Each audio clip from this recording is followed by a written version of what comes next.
Por eso este es un país del que podemos sentirnos orgullosos. Por eso nuestro país es el país del no a la guerra, es el país del matrimonio igualitario, es el país de la sanidad universal, es el país del 15M, es el país del solo sí es sí. Pero así como los humanos no somos perfectos, nuestro país tampoco lo es. Y también tenemos una poco edificante minoría de élites políticas que hacen todo lo contrario en un momento tan difícil. Frente a la responsabilidad, la irresponsabilidad. Frente a la solidaridad, la insolidaridad. Frente a los que luchan contra la epidemia, la miseria política y moral de los que intentan aprovecharse de ella.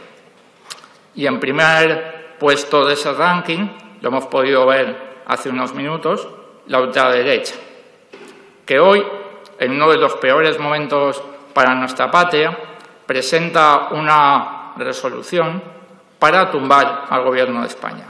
Por cierto, una resolución bastante ridícula en términos jurídicos. Parece que el señor Abascal no se ha leído el artículo 99 de la Constitución española y propone tumbar al Gobierno de España, formar un ridículo gobierno con 4 ministerios y, según comentaba su portavoz antes de ayer, podría, por ejemplo, presidirlo la señora Rosa Díez.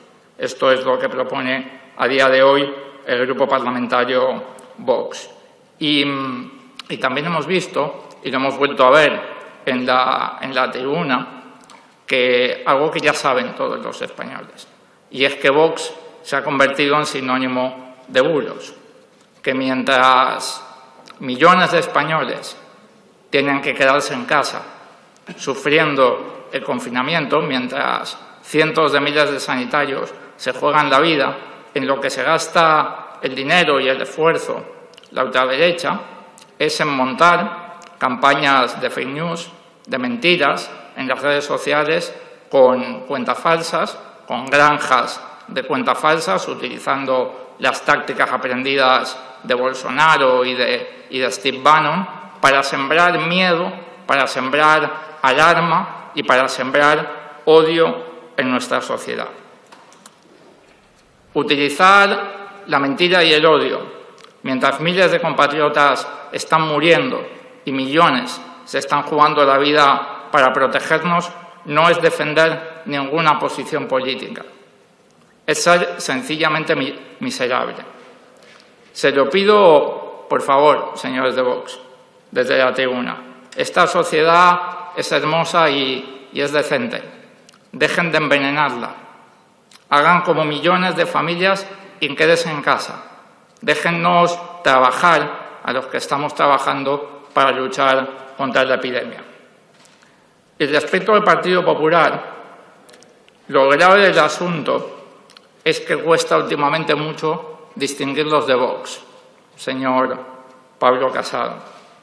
En vez de luchar contra el coronavirus, usted se dedica últimamente a luchar por la hegemonía de la derecha, persiguiendo desesperadamente al señor Abascal.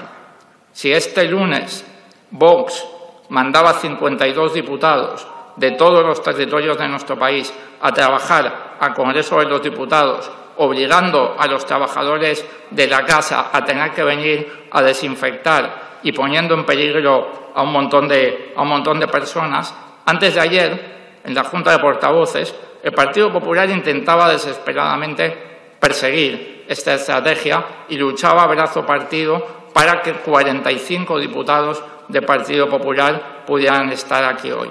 Me alegro de que hayan rectificado en esa persecución puntual de la estrategia de la ultraderecha, señor Pablo Casado.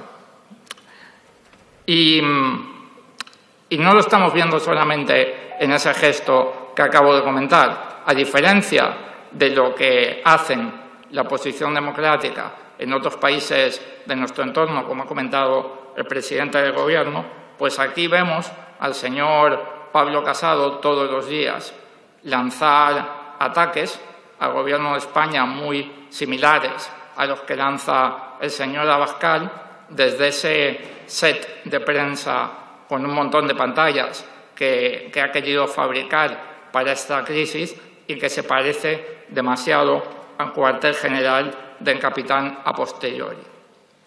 Se habla mucho de pactos últimamente y se habla de los pactos de la Moncloa. Me gustaría hacer algunos apuntes históricos. Los pactos de la Moncloa empezaron con un acuerdo entre Adolfo Suárez y el Partido Comunista del señor Carrillo.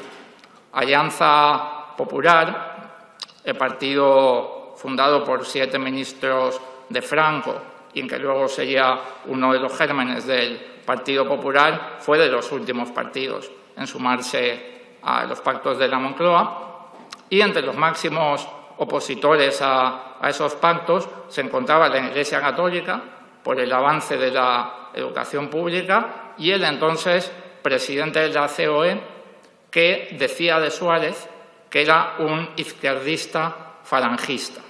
Hay algunas cosas que nunca cambian en nuestro país. De esos pactos, dicen los historiadores, se crearon las condiciones de posibilidad para la aprobación de la Constitución española. Una Constitución que, cuando hubo que votarla en esta Cámara, varios diputados de Alianza Popular votaron en contra.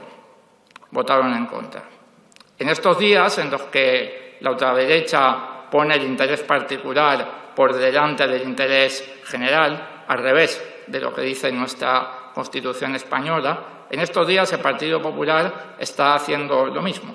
Está persiguiendo a la ultraderecha y está poniendo el interés particular por delante del interés general. Si hace 43 años el Partido Popular, el partido antecesor al Partido Popular, no fue todo lo constitucionalista que hoy quieren ser, parece que hoy tampoco están a la altura en su persecución a Vox, en su persecución a la extrema derecha. Señor Casado, hoy, como hace 43 años, ustedes están fuera de la Constitución española. Y hablando de acuerdos para reconstruir nuestro país, creo que no estamos en ese momento. Creo que estamos en el momento de luchar contra la epidemia y de proteger a la ciudadanía, pero también creo que cuando lleguemos a ese momento conviene que los acuerdos no se formen tratando de imponer cada fuerza política su programa electoral diseñado, pensado y escrito en una España que no conocía al coronavirus. Creo que esos nuevos acuerdos tienen que partir de lo que hemos aprendido a lo largo de esta epidemia, de las lecciones que nos está dejando esta tragedia. Y creo que las lecciones son claras frente al discurso neoliberal que hemos vuelto a escuchar en boca del señor Casado, que parece que se ha quedado en el año 2008 y está proponiendo exactamente las mismas recetas que destruyeron la economía de nuestro país y causaron un montón de sufrimiento a mucha gente. Frente a eso, hay un consenso social, me atrevería a decir que cada vez más en el conjunto de Europa, que apunta en la dirección contraria, que apunta en la dirección de hacer todo lo contrario que se hizo mal, que se hizo de forma fracasada y cruel en esa época. Parece obvio que hay que fortalecer la sanidad pública en nuestro país. Es sorprendente que el señor Pablo Casado hace unos días no se comprometiera a aumentar la financiación pública si algún día el Partido Popular tiene capacidad de gobierno. Parece sorprendente. Parece evidente que el sistema de cuidados está maltrecho en España. Lo hemos visto con las residencias. Es terrible lo que estamos viendo en las residencias. Es evidente que hay que reformar nuestro sistema de cuidados para dar dignidad a nuestros mayores y a los trabajadores de las residencias. Es evidente que España, que está 8 puntos porcentuales del Producto Interior Bruto por detrás de la media europea de ingresos, tiene que volver a cumplir el artículo 31 de la Constitución española, tener justicia fiscal, porque sin justicia fiscal no puede haber estado del bienestar. Y es evidente que Europa, y se ha dicho aquí también, tiene que hacer todo lo contrario que se hizo en la crisis financiera. Tiene que apostar por la solidaridad y yo espero y confío y sé, señor presidente, porque lo he escuchado de su propia boca, que nuestro país seguirá liderando la posición solidaria en Europa, seguirá peleando por los eurobonos y seguirá trabajando para que la Unión Europea no haga lo que hizo la última vez, para que deje de ser el tiempo de los burócratas prepotentes que dictaron el fin de la política, que obligaron a la Unión Europea a poner la bota en el cuello de los pueblos del sur y, si me permite, que crearon las bases de la extrema derecha que hoy vemos en muchos países. Creo que ha pasado el tiempo de la burocracia prepotente europea, creo que ha llegado el tiempo de la política, creo que ha llegado el tiempo de la solidaridad en Europa y estoy seguro que nuestro Gobierno va a seguir trabajando en esa dirección en las instituciones europeas. Y por último, y voy acabando, respecto de la prórroga del estado de alarma, creo que es evidente que las medidas que se han tomado están funcionando.